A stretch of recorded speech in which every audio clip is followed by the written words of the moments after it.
پول دائما وارد زندگی من می شود.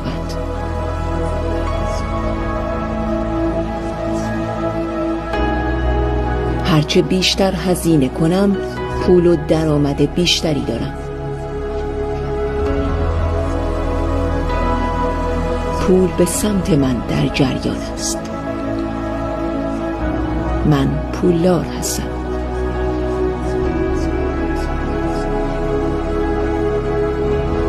پول مشتاق من است. من مشتاق پول هستم.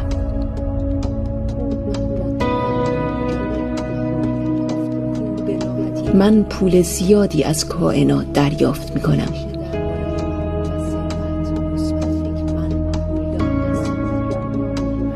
طرز فکر من نسبت به پول مثبت است.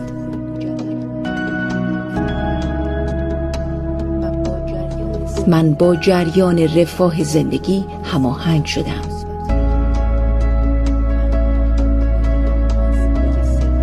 من پولدار هستم.